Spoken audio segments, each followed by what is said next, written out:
ಆತ್ಮೀಯ ಸ್ನೇಹಿತರೆ, ತಮ್ಮೆಲ್ಲರೂ ಕೂಡ ಜ್ಞಾನ ದಿವ್ಗೆ ಅಕಾಡೆಮಿ ಯೂಟ್ಯೂಬ್ ಚಾನಲ್ಗೆ ಸ್ವಾಗತ. ಸ್ನೇಹಿತರೆ, ಹಿಂದಿನ ಕ್ಲಾಸಸ್ ಅಲ್ಲಿ ಸಮಾಂತರ ಶ್ರೇಣಿಗೆ ಸಂಬಂಧಪಟ್ಟಂತೆ ಎ ಡಿ ಹಾಗೂ ಎನ್ ನನ್ನ ಫೈಂಡ್ ಔಟ್ ಮಾಡೋ ಕೆಲವೊಂದು ಪ್ರಾಬ್ಲಮ್ಸ್ ಗಳನ್ನ ನೋಡಿದ್ವು. ಹಾಗೆಯೇ ಸಮ್ ಅನ್ನ ಫೈಂಡ್ ಔಟ್ ಮಾಡೋದು, ಎನ್ ಪದಗಳ ಮೊತ್ತವನ್ನ ಕಂಡುಹಿಡಿತಕ್ಕಂತ ಕೆಲವೊಂದು ಪ್ರಾಬ್ಲಮ್ಸ್ ಗಳನ್ನ ಕೂಡ ಸಾಲ್ವ್ ಮಾಡಿದ್ವು. ಇವತ್ತಿನ ಈ ಒಂದು ಕ್ಲಾಸ್ ಅಲ್ಲಿ ಅದಕ್ಕೆ ಸಂಬಂಧಿಸಿದಂತೆ ಇನ್ನಷ್ಟು ಕೆಲವೊಂದು ಅಪ್ಲಿಕೇಶನ್ಸ್ ಲೆವೆಲ್ ಪ್ರಾಬ್ಲಮ್ಸ್ ಗಳನ್ನ ಹಾಗೂ ಇಂಪಾರ್ಟೆಂಟ್ ಆಗಿರ್ತಕ್ಕಂತ ಪ್ರಾಬ್ಲಮ್ಸ್ ಗಳನ್ನ ಸಾಲ್ವ್ ಮಾಡ್ತಾ ಹೋಗೋಣ.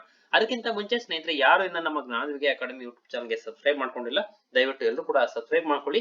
ಜೊತೆಗೆ ಯಾರೆಲ್ಲ ಟಿಇಟಿ ಪ್ರಿಪರೇಷನ್ ಇರತಕ್ಕಂಥವ್ರು ಅಥವಾ ಬಿ ಎಡ್ ಸ್ಟಡಿ ಮಾಡ್ತಾ ಇರ್ತಕ್ಕಂಥ ಸ್ಟೂಡೆಂಟ್ಸ್ ಗಳು ನಿಮ್ಗೆ ಪರಿಚಯ ಇದ್ದಾರೆ, ಅವರೆಲ್ಲರೂ ಕೂಡ ಶೇರ್ ಮಾಡ್ಕೊಳ್ಳಿ ಅಂತ ಹೇಳ್ತಾ ಕೆಲವೊಂದು ಪ್ರಾಬ್ಲಮ್ಸ್ ಗಳನ್ನ ನೋಡ್ತಾ ಹೋಗೋಣ. ಲಾಸ್ಟ್ ಆಲ್ರೆಡಿ 17 ಪ್ರಾಬ್ಲಮ್ ಗಳನ್ನ ನಾವು ಸಾಲ್ವ್ ಮಾಡಿದ್ವು. ಸೊ ಇವತ್ತು 18th ಪ್ರಾಬ್ಲಮ್ ಅನ್ನ ನೋಡ್ತಾ ಹೋಗೋಣ. ಪ್ರಶ್ನೆ ಈ ರೀತಿಯಾಗಿದೆ: 121, 117, 113 ಇದೇ ರೀತಿ ಸಮಾಂತರ ಶ್ರೇಣಿ ಕಂಟಿನ್ಯೂ ಆಗ್ತಾ ಹೋಗುತ್ತೆ. ಈ ಒಂದು ಸಮಾಂತರ ಶ್ರೇಣಿ ಅರ್ಥಮೆಟಿಕ್ ಪ್ರೋಗ್ರೆಷನ್ ನಲ್ಲಿ ಮೊದಲ ಋಣಪದ ಅಂದ್ರೆ ನೆಗೆಟಿವ್ ಟರ್ಮ್, ಋಣಪದವು ಎಷ್ಟನೇ ಪದ ಆಗಿದೆ ಅಂತ ಕೇಳಿದ್ದಾರೆ. ಅಂದ್ರೆ ಈ ಒಂದು ಅರ್ಥಮೆಟಿಕ್ ಪ್ರೋಗ್ರೆಷನ್ ನಲ್ಲಿ ಎಷ್ಟನೇ ಪದ ನೆಗೆಟಿವ್ ಟರ್ಮ್ ಬರುತ್ತೆ, ಋಣಾತ್ಮಕವಾಗಿ ಬರುತ್ತೆ, ಋಣಾತ್ಮಕ ಸಂಖ್ಯೆ ಯಾವ್ದಿದೆ ಅಂತ ಕೇಳಿದ್ದಾರೆ. ಸೊ ಏನ್ ಕೊಟ್ಟಿದ್ದಾರೆ, ಅದರಲ್ಲಿ ಒಂದು ಅರ್ಥಮೆಟಿಕ್ ಪ್ರೋಗ್ರೆಷನ್ ಕೊಟ್ಟಿದ್ದಾರೆ. ಹಾಗೆ ನಮ್ಗೆ ಏನೆಲ್ಲ ಡೇಟಾ ಸಿಗ್ತಾ ಇದೆ ಅದನ್ನ ಮೊದಲು ಬರ್ಕೊಳ್ಳೋಣ.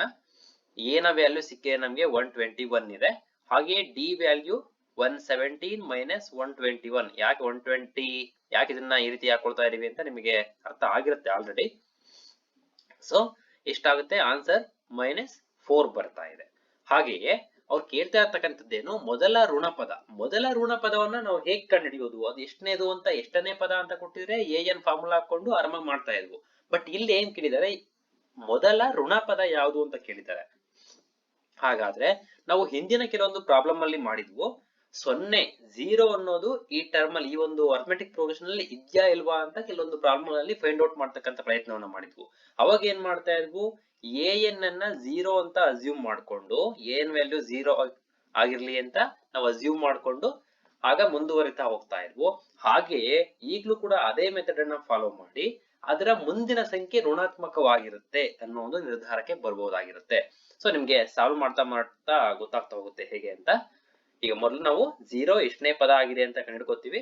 ಅದಾದ್ಮೇಲೆ 0 ಅನ್ನೋದು ಎಷ್ಟನೇ ಪದ ಅಂತ ನಮಗೆ ಎನ್ ವ್ಯಾಲ್ಯೂ ಸಿಗುತ್ತೋ ಆ ಡಿಜಿಟ್ ಅನ್ನ ಬಿಟ್ಟು ಅದರ ಮುಂದಿನ ನಂಬರ್ ಅನ್ನ ನಾವು ಋಣಾತ್ಮಕ ಸಂಖ್ಯೆ ಅಂತ ಹೇಳಿ ಕನ್ಸಿಡರ್ ಮಾಡ್ತೇವೆ.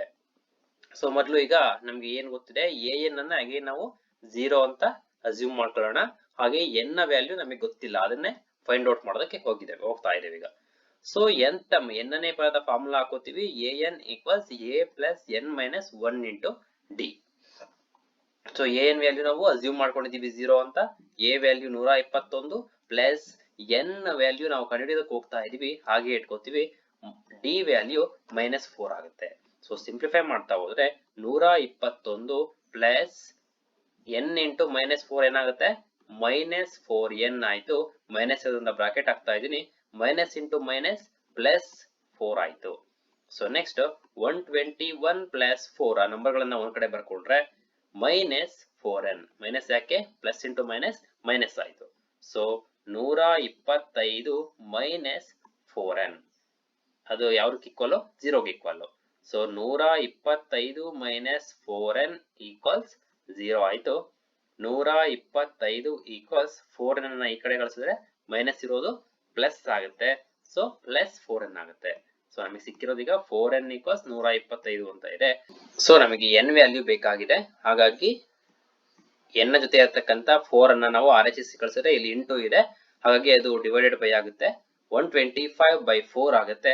ಸೊ ನಾವು ಅದನ್ನ ಮತ್ತೆ ಸಿಂಪ್ಲಿಫೈ ಮಾಡಿದ್ರೆ 4 1 4, 4 3 12, ಇದನ್ನ 5 ನ ಡಿವೈಡ್ ಮಾಡಿದ್ರೆ 4 1 4, ಎಷ್ಟು ಮಿಕ್ತು, 1 ಮಿಕ್ತು. ಪಾಯಿಂಟ್ ಇಟ್ಟು 0 ಹಾಕೊಂಡ್ರೆ 4 8, ಮತ್ತೆ 8 ಹೋದ್ರೆ ಇನ್ನ 2 ಮಿಗಿತು, ಅದಕ್ಕೆ 0 ಹಾಕೊಂಡ್ರೆ 20 ಆಯ್ತು. 4 5 20. ಸೊ n ನ ವ್ಯಾಲ್ಯೂ 31.25 ಬರ್ತಾ ಇರ್ತಕ್ಕಂಥದ್ದು ನಾವಿಲ್ಲಿ ನೋಡ್ಬೋದಾಗಿದೆ.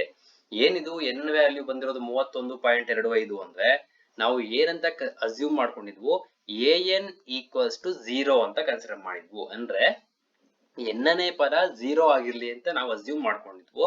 ಹಾಗಾಗಿ ಹಾಗಂತ ಅಸ್ಯೂಮ್ ಮಾಡ್ಕೊಂಡಾಗ ನಮಗೆ n ನ ವ್ಯಾಲ್ಯೂ 31.25 ಸಿಕ್ಕಿದೆ. ಅಂದ್ರೆ 0 ಎಲ್ಲಿದೆ ಅಂತ ಹೇಳ್ತಾ ಇದೆ, 31.25ನೇ ಸ್ಥಾನದಲ್ಲಿ 0 ಇದೆ ಅಂತ ಹೇಳ್ತಾ ಇದೆ. ಇಲ್ಲಿ ನಾವು ಹಿಂದಿನ ಪ್ರಾಬ್ಲಮ್ ಅಲ್ಲೇ ನೋಡಿದ್ವು, ಈ ರೀತಿ ಫ್ರಾಕ್ಷನ್ ಅಥವಾ ಡೆಸಿಮಲ್ ಅಲ್ಲಿ ಬಂದ್ರೆ 0 ಅನ್ನೋದು ಈ ಒಂದು ಅರ್ಥಮೆಟಿಕ್ ಪ್ರೋಗ್ರೆಷನ್ ಅಲ್ಲಿ ಬರೋದಿಲ್ಲ ಅಂತ ಅರ್ಥ ಆಗುತ್ತೆ.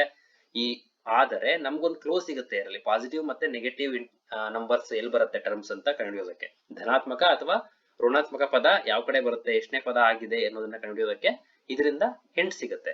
ಏನಂದ್ರೆ 31.25ನೇದು ಏನಾಗಿದೆ ಅಂತ ಹೇಳ್ತಾ ಇದಾರೆ, 0 ಆಗಿದೆ ಅಂತ ಹೇಳ್ತಾ ಇದಾರೆ, ಹೌದಲ್ವಾ?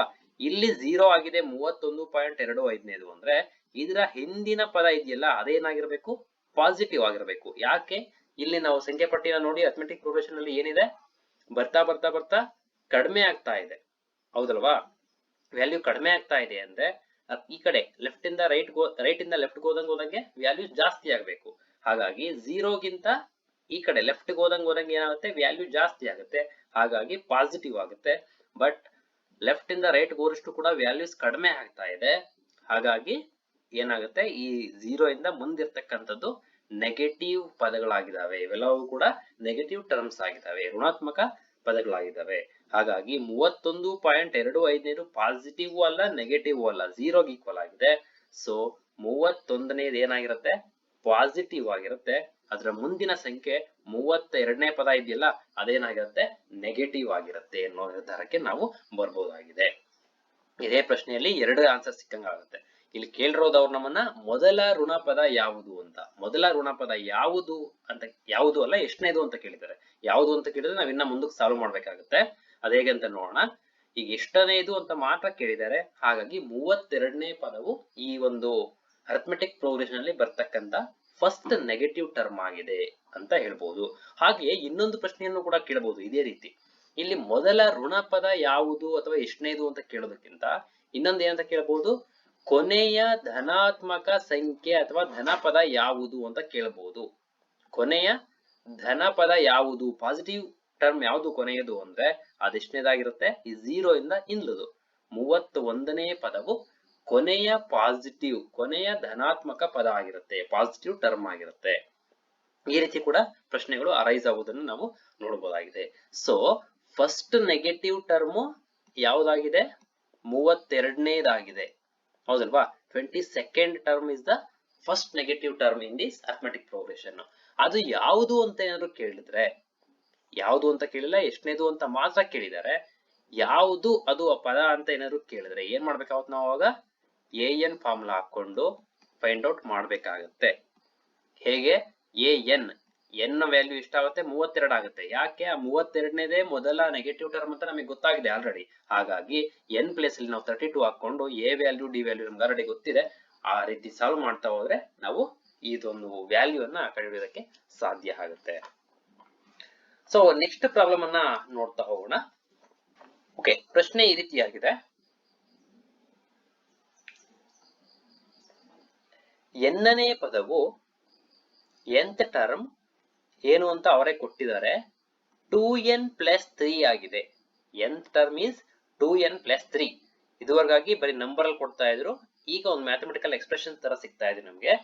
nth ಟರ್ಮ್ ಈ ರೀತಿ ಆಗಿದ್ದಾಗ ಆ ಸಮಾಂತರ ಶ್ರೇಣಿಯನ್ನ ಅರ್ಥಮೆಟಿಕ್ ಪ್ರೋಗ್ರೆಷನ್ ಅನ್ನ ಬರೆಯಿರಿ, ಅಥವಾ ಫಸ್ಟ್ 2 ಟರ್ಮ್ ಅನ್ನು, ಫಸ್ಟ್ 3 ಟರ್ಮ್ ಅನ್ನ, 2 ಟರ್ಮ್ ಕೇಳಲ್ಲ, ಫಸ್ಟ್ 3 ಟರ್ಮ್ ಅನ್ನ ಕೇಳ್ತಾರೆ. ಒಂದು ಎಪಿನ ಅಲ್ವಾ ಅಂತ ಫೈಂಡ್ ಔಟ್ ಮಾಡ್ಬೇಕು ನಾವು, ಡಿಸಿಷನ್ ಬರ್ಬೇಕು ಅಂದ್ರೆ ಮಿನಿಮಮ್ ಅಂದ್ರೆ 3 ಟರ್ಮ್ ಇರಲೇಬೇಕಾಗುತ್ತೆ. ಫಸ್ಟ್ 2 ಟರ್ಮ್ ಇದ್ರೆ ಮಾತ್ರ ಗೊತ್ತಾಗಲ್ಲ ನಮ್ಗೆ. ಹಾಗಾಗಿ ಮಿನಿಮಮ್ ಈ ಎಪಿ ಅನ್ನ ಕೇಳ್ತಾ ಇದಾರೆ, ಅರ್ಥಮೆಟಿಕ್ ಪ್ರೋಗ್ರೆಷನ್ ಬರೀರಿ ಅಂತ ಕೇಳ್ತಾ ಇದಾರೆ ಅಂದ್ರೆ ಮಿನಿಮಮ್ ನಾವು 3 ಟರ್ಮ್ಸ್ ಆದ್ರೂ 3 ಪದಗಳನ್ನಾದ್ರೂ ಬರೀಲೇಬೇಕಾಗುತ್ತೆ. ಅದರ್ವೈಸ್ ಎಪಿನ ಅಲ್ವಾ ಅಂತ ಗೊತ್ತಾಗಲ್ಲ. ಸೊ ನಮ್ಗೆ ಏನ್ ಕೊಟ್ಟಿದ್ದಾರೆ ಅವರು, nth ಟರ್ಮ್ an ಅನ್ನ ಕೊಟ್ಟಿದ್ದಾರೆ. an ವ್ಯಾಲ್ಯೂ ಏನಿದೆ, 2n+3 ಇದೆ. ಈಗ ಅವರು ಅರ್ಥಮೆಟಿಕ್ ಪ್ರೋಗ್ರೆಷನ್ ಕೇಳ್ತಾ ಇರೋದ್ರಿಂದ ಮೊದಲ 3 ಪದಗಳನ್ನ ಬರೀಬೇಕಾಗಿದೆ, 3 ಟರ್ಮ್ ಅನ್ನ.